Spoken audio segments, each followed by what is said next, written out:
Ritima be loyo. Solio kelu der ma leng loy loboni.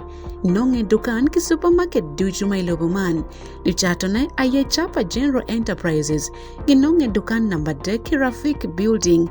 Ichikubo Kampala.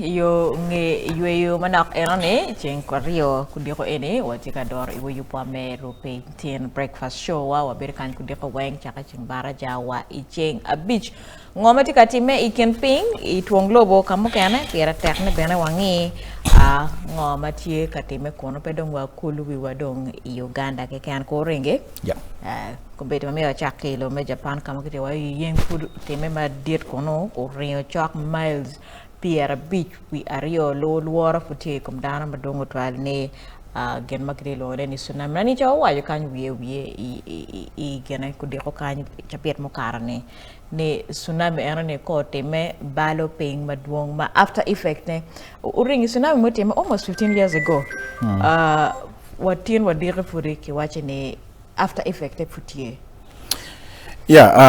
shallow Jami mo kana maka o yen lobo very effect ne tsunami benetia shell mikian ajame because ka o yen ngom very kar me muk jam very kar me balle so the effects pa yen it is a natural calamity ti jami ma timme one ma chalo dan wa peki control over but what we can do chalo dan and to avoid getting affected made nano ni omiero tsunami on po bedicare me ballo kuoma megua. What we can do is to relocate away from the area that is prone for tsunami. So dharma giberi donam madon mati ilobo me Japan omiero gengunen how they can relocate away ikabiri magi waje ni yeng cha mo ken rombe kar be yel cha mo ken ma yelu mando beri kar mo muto pi and pi beri kar be pong ma diet ke yama ma tek ma beri kar be balo ko pa dano. So the solution to it is now relocate. Yes. Keep don't not to build permanent structures. No. Inger na makome because ko biano no luaka jima way ground. Kwa check on ilo me Mali jo kaka enin a continent wa me Africa kama kute wa ranyi kumbedi magri longeni jihadis we kumede kote maranyi kimaye kaberu ama pera teka kinero minister achel kono gineket men ate Mali bedi lobo ken lobo ma not a few years ago beran kimayo ki genale mono roni kudita ko renge Mali Burkina Faso under these 5 years gameta go la ka ki guvo magiri lo ngene kudita so luranye energy hadis anyway biano it just goes to show you ni wagameta magubere gudonye ke enene all is still not well. One fact momiro dano be dekara mengeo ni lobo mo kana mati lobo Africa pora nek lobo Uganda dok tie benam achiel tie ni pora mati lobo Africa pe madi total achiel lobo Africa tie lobo countries anone tiki kakimapol dini bene ma partie Mali ti achiel making lobo anone mainone there's no one tribe tribes duong kaki duong lu ye bene and Mali is majorly dominated by Silama then gen makero awaja juikan ni kafuri ite lobo mo ma ludo ko duong cheng dano magamente mi lobo on petika tamo e kan menera ni gen go mailo do she governing lobo on be do tek a poka manong tie ki lobo ne mo kan Africa ki lobo Uganda tie ni lobo Uganda President Yoweri Kaguta Museveni obereke kare menyang be pa dulmoñ ka lobo moti i Africa ma government ne oberi kar me investing in lock me money and low me Uganda compared to other countries in Africa, and with a well-structured chain of command. Okero toro government pa President Yoweri Kaguta Museveni tech kay teme money. And that's for 40 years, boy, when you lock more on a coup d'etat, because I'm not investing in lock money, man, despite the Uganda a heterogeneous nation, till lobuma kaki doing here. But the national unity in the military, till my technical. When you UPDF money work in Nigeria, but the discipline that they exhibited in America, in Nigeria, Nigerians when go beriki one training for money da papata tiedo. So that goes to show you how much the government of the NRM has invested in UPDF. Ma polakari nero be budget wa you last week ne budget wise security is always the highest. So Iran watching when you pay Uganda though, why is our budget security la mal kumano? But these are some of the reasons. Menano atika temelo mokana machalu mali Burkina Faso ge enene. So I think it's imperative ne ipa peace security even when there is peace. And no. So kagin moma anano ni iti Uganda kanya mama kanyulo mu Uganda bedikara before okay President Yoweri Kaguta Museveni and I repumdul mon ni a shell man menano ni gluduro pobe chingdano ata and ginu kero gamenda pa ena rabi yete la mga pira ngwena because of the money kanu monche mo bedu pare no gamenda no waro chon ema no tama mega. So compared to Mali, Nigeria, because this nonsense will not happen here in Uganda. Exactly.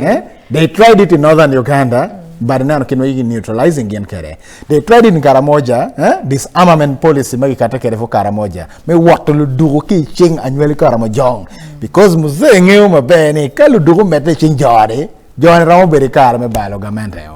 So what we have to do is to identify those the terrorists. And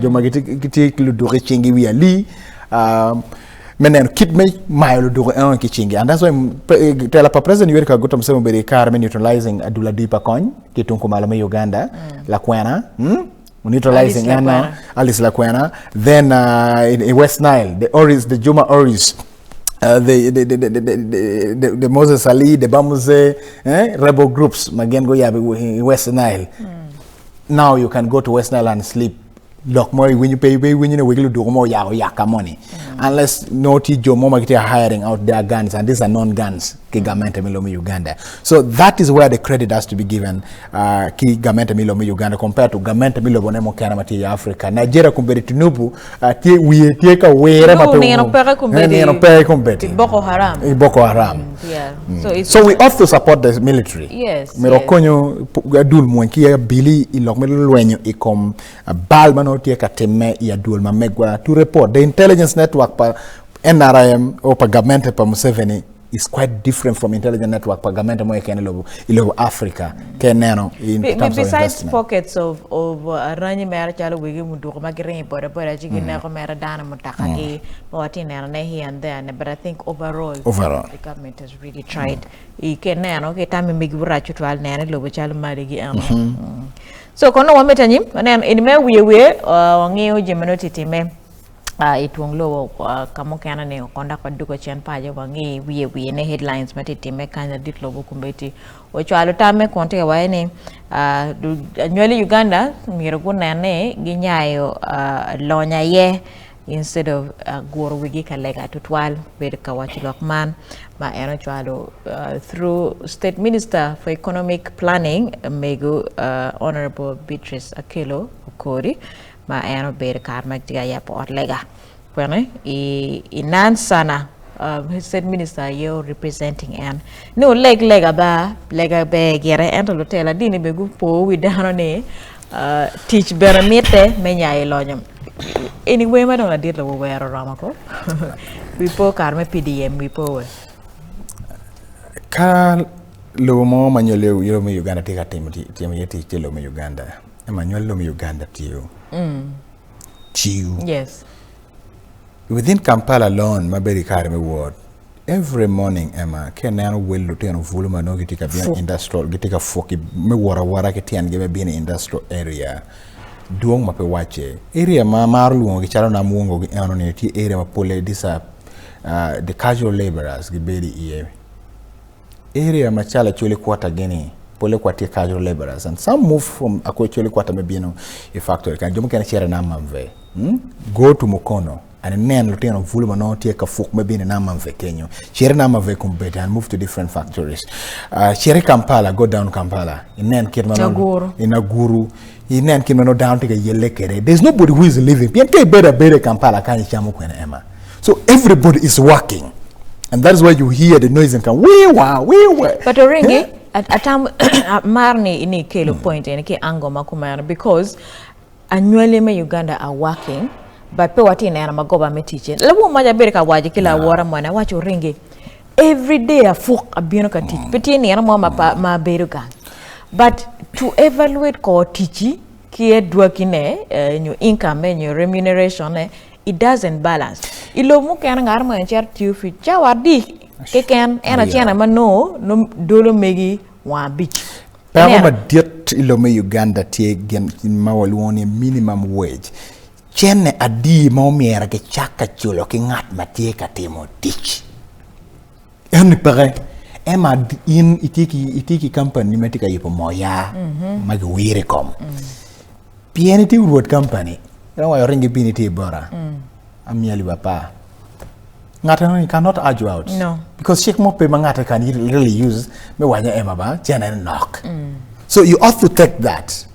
Antiana kwenye ko nelo tena vulcano ni tij magiti lo me Uganda no berikar meri mo chan no lo me Uganda mer pel dan me ie pe ko loka chan bien nelo tena magiti ka teach lo tena vulu matika teach factories on a daily basis and some of them have nasty experience ma chamo kana apenyo gino watika dog gang chamo kana I choose to walk when going back home piano party large so I would really meet some of them ka we monitor law level chili your level lu no tap share and ba penya why ri then they start telling me gama cha penyo gi teacher tika warning kwana tika warning why ba watika ti piano jemo mer watem peka pian ka dog gang ka fu jemo furo bene lo wele gi wele jemi anyo gi nyaro wai wele jemi ngat berga wele pama ni kila chela mi abero ki liba chel gi don pama ke mwaka chele furu ki chele ken ane peramo berika bari mo chan so kitawno ngi mer gi bino gi dwe ka dwe tumolo gi no ali mi chel piare mo ali mi chel piare and the ring the sad bit is that ne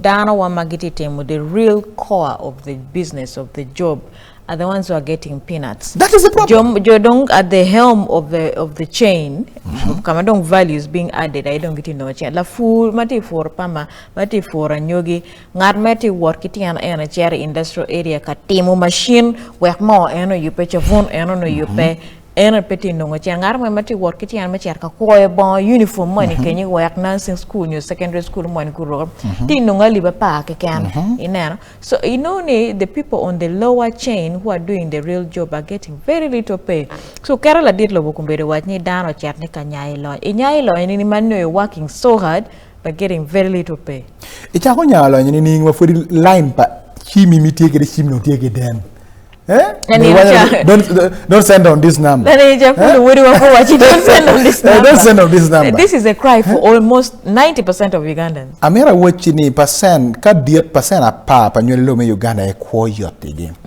Ena jo magi chok ki jo matie itela melo me Uganda. Uganda is not different from Equatorial Guinea in terms of poverty level. Uringilo mawa kumbeti America kwe ni dano ti matek chalo wan. Ngara wa ruti 4 jobs in Uganda in a day. Orion chiaro piri, chiaro school chiaro dunyo pe or chiaro kamone, chiaro temo reception kamone, chiaro temo post office kamone. Can you 4 jobs?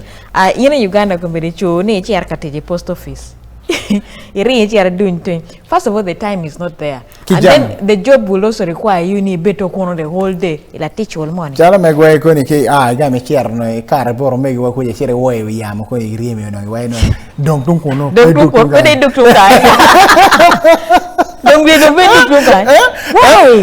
That is the problem. Why can't Ugandans employ people on hourly basis? Hourly basis, and also the payment has to be good.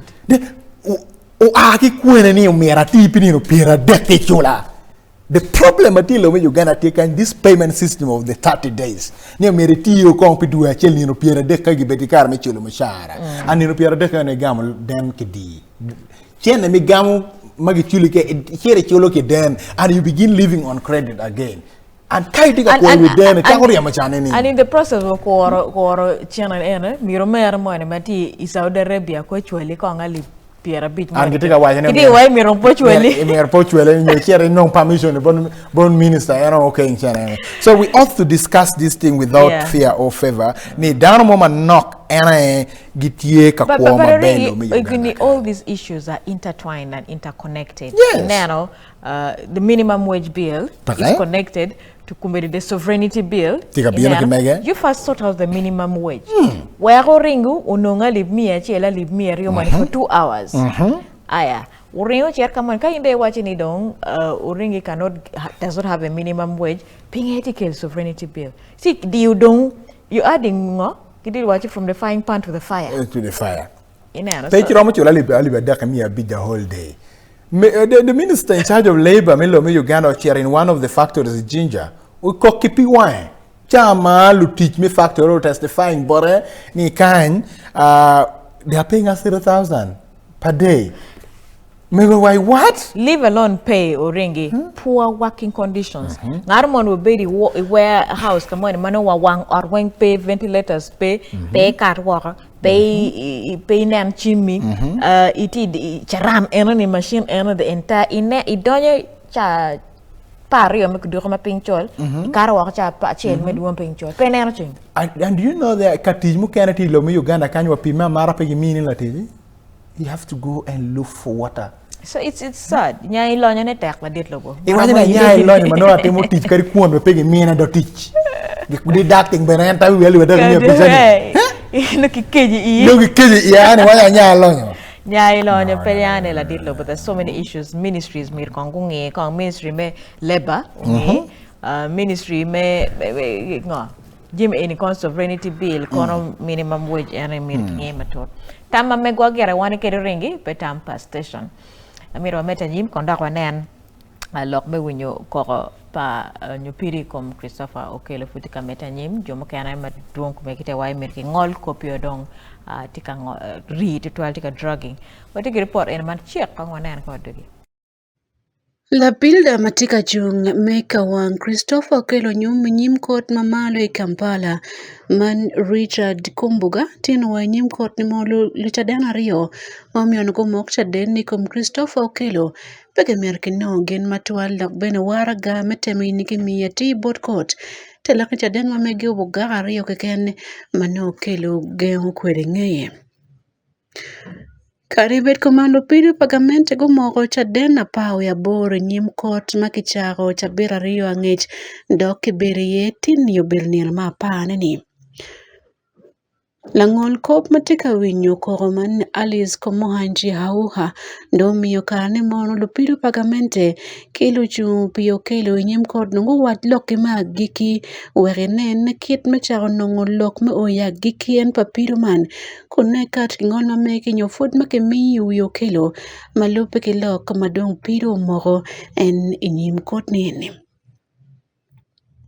Richard Kumbuga karamatika lok memiyo loke magi keyboard ko tikom piri komo kilo owani mono kot miero nyang ni mono kilo po berke mire menek kitmano ware kwe reporti makaka entogire oyeni negonek. Apart kemeno ben lupilda pa kilo wani mono kilo po bero nentero petike yot kome wich mabe tiki perme tu yomioro bene kot konne niki logo ye mabe kadi bono mono peke ye ni ngatimo bin kamago chadeni komu yot kome wich pa kilo ki otiat butabika.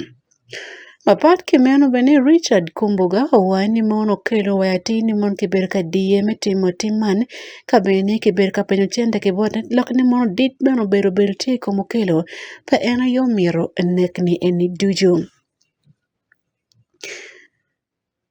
La pilda matika chung meka wangamente melo Uganda ginario Jonathan Muwaganya gin ki Ana Kiza bengo katika mokoloke magiki inyimpiru ni eni.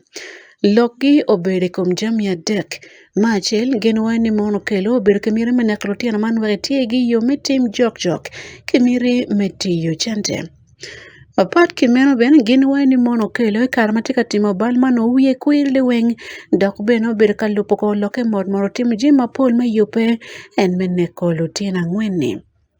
Kimeno gin met ni mono koto mok ni okelo timo bal kabene kimiye pod marome. Apud peya langol kopo mogo ni mono mirdon kimi podi okelo o mier kong beno win loke bot lumita met kot matigina dek make yero gin mo beru joma ake wako man lukin gang mago ber kalupo pido man kore kar ka beno nino chaden mapol ma ikele nyim koti o mier gin dongo mitam bot kot malupi ngoma gin go neno kadong langol kop chako ten neno kit me moko lok ma obutime en ingetia ko winyo pido ni ene. Itepen chik melobo Uganda bal menek ma okel tikem ki gana ngwen kulni romo kelo boden fuod metoi wiye mano kideya na deya dok ka pere pia no kar man Uganda pe deyo dani o maro beru waki bujpe kuono luka chike mogoni ada enotimo bal menek kolutina ngwen ma en onego gen ki I gaba man kaberu gwakolutina matino inildwe ario medremia ngwen ni mwagaman mano kot man lupiri da pagamente wani wieti tit makweda ko yope bene penek maket man te lokani pod omier gemie ket magano wad kwere enyim koti nini. Malupe ki winyo loki bol lupilda rio donge dulario wen man lupiri kumukel ki joma di chung pe wa okelo enyim koti ni eni. Langol kop Alice komo hanji umiondo bet piny ka win lok ke bod joma ketika Miyo Tam it kot weke nen ngome timone pien dong piro mante oya gikino mer ke nen ngome ki ngole yoro kelo ka cheke mogo no timo bala da ke dong puoda ngo makoto bo miyo boten mafut pia neno na ki mogo awen makoto bo ber kwele piny katimo enje miarioni.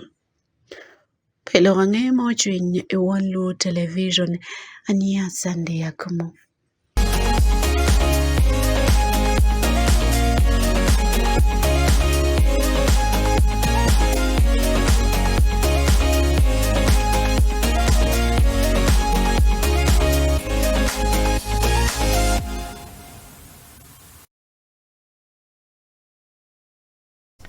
Piri kom Christopher Okelo Onyom la cho ma ke waje no ne lutiano mateno igaba child daycare matie igaba ringi lock any case ma dong has gotten the most attention lately ma petit chaber mo mukara ma pekiter Okelo nyim langol kop kumbeti luteram kante wache ne court enoki ngolo verdict has to be given kon bene kite wai lo chaden pa Okelo mo kana gruenyo ki pare better why so many people don't bene have are not really interested ka wenyo piri kom jale kono character pa wana ye machalo Ugandans ba don ku beti interest pere kenera wa mobile court enone the community be don ma point at 10 pere compared to the first day. Amira for judiciary dul maloy loko ngol loko pilo me Uganda me winyo koro palote daro magiti area me gaba ni la cho ene ba kagi kapidu case ma mega mero one lo community bo mo be ti kara me lo pocket ma case ne kapidu kere ara mero for judge matiga handling case eni Kachel ki Chief Justice me Uganda me ye ni amero teme kumano and the consistency pa judge any menano ni case any without missing the link and the community was able to follow conversation ma tieka time and iwinyo koro magi kere kom la dieta Christopher Okelo ene atamoni kadibera pa kwano check key submissions man evidences ma prosecution be me presenting in him court any kachil ki winyu lock ni ki boro kelo kachil ki lupini da pukelo ano ringi be na ramongolo court and which is something that's it's good ni he was given the space. He was not executed there and then. And members of the public were able also to understand where is he coming from and where is he going? What was his intention? He did not intentionally kill the children. He could have been under influence of this stress because he had challenges between Duima Chiel or and Duima Ngwen executing Kede. So the court assessors, Chaloket Manong Iwajo Kede Pen check me Lomi Uganda man check Makwaho Lokomolo Cop Ilomi Uganda. Wajo ni manong for judge Pokata King Alma Mege. The prosecution gives the prayer, writes in their prayer. Mukera dore komokelo. Gengi choyo tama megi based on assessment mano gen getemo. Kit ngolma megi why you write your judgment. Kano if you were the one as a judge, what would you say? So Jopa Okelo, Jomatika Chumyu Okelo Bene, they are also going to write in their submission. Then assessors, they will also write in their submission and give in their submission. Then judge Mano and football taking all mege, he will evaluate from all these parties. Then he will write his high independent judgment. He come evidence ki lok ma ena bere kare me shako ma kwaro lok ma kere komokelo. So now since it has reached that stage of court assessors, now they are giving in their submission and they're saying now okelo me gibete kare me ngolo koplenong atamani, it will not now delay. So the judge will be given some time. Me doc no me be Rupiny, make your judgment mamege kanina manong ngolo ki case pa okelo. I think it will also be the judgment will be passed in the community gathering kumano. And so for now, teach no ma dirty co-judge make sure ngol kom adopt magi kera komokelo. It is now Wawani Kwopokelo is now in the hand of the judge. It is now the judge who will decide what chalem waha maroma di nyo enpeno kop moy komokelo. So it is now the judge to determine. Judge can even decide to say nepano kop moy komokelo. Sufficient evidence. Yeah, that's how sad the law. Yes. The law So yes, that is now what the law says. Then judge can say, yes, we found sufficient evidence. Mo pening mokelo chala nakikome. Primero, pen check me lomi Uganda wajo command penal code act wajo command kwano and check mako komokelo when ka en katania. Because of that, kelo which really would memoir roman. Pien charges ti angwene kome menna ordano bena angwen. So each charge might attract mwaka manyo pore ki judge matamani. And judge will also look at the issue of health and the dependence. There are many assessments that is supposed to be done. Mano for paying all of COVID we got money. Pian Mono Ngaton is a single father. Mono Ngaton has health issues. So you also put in mind such. If not, it can also be appealed. Ngolpa judge will not be final. It can also still be appealed by lawyers panga pa Okelo. If Okelo wants to appeal the judgment per judge only, then they will go to court of appeal. But overall, Kumbeti assessors get a watching the case is dragging. Langol kopo. You know why the verdict has to be given. The newspaper material. That will depend on Kaginoni or everybody who has been mentioned as testified. Then in court, Emma. So if all the witnesses have testified, and now the lawyers they don't have another person or more people to add onto the case, then but if more people are being mentioned to give more evidence, then for the court get one more concluding on the evidence, and now Judge we have found substantial evidence. Absolutely. Kong wagi ka kenyo mer wiye ne chawa ngoma titime I campaign ame kong wa yue manok kong dake kada ko dugo mete ke yupo ene.